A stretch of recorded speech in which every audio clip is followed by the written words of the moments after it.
எல்லாருக்கும் ஹாய். நான் இன்றைக்கி வேர்க்கடலை புதினா சட்னி செய்ய போகிறேன். இப்போ எப்படி செய்யணும்னு பார்க்கலாம். அதுக்கு இந்த கப்பில் 3/4 கப்பு வேர்க்கடலை எடுத்துருக்கேன். 3/4 கப்பு வேர்க்கடலை சேர்த்துறேன்.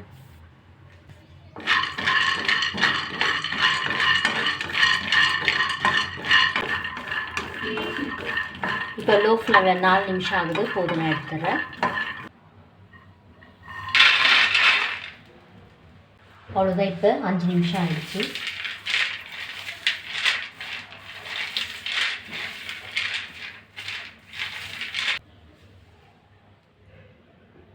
அவ்வளோதான். வறுத்த வேர்க்கடலை உள்ளே சேர்த்துக்கிறேன்.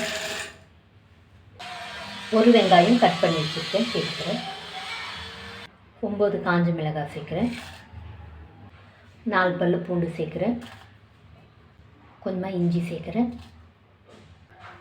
கொஞ்சமாக புளி சேர்க்குறேன். ஒரு கைப்பிடி புதினா சேர்க்குறேன்.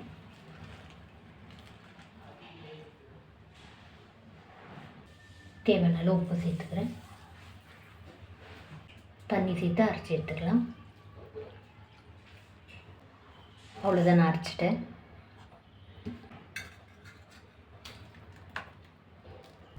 நாலு டீஸ்பூன் எண்ணெய் சேர்க்குறேன்.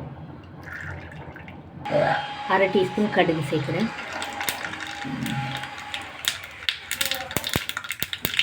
1 டீஸ்பூன் உளுந்து சேர்க்குறேன்.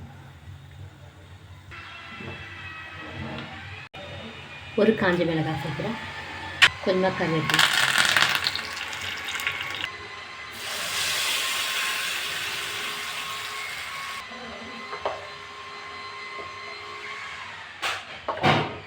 அவ்வளோதான். இந்த வீடியோ உங்களுக்கு பிடிச்சா லைக் பண்ணுங்கள், கமெண்ட் பண்ணுங்கள், சப்ஸ்கிரைப் பண்ணுங்கள். தேங்க்யூ.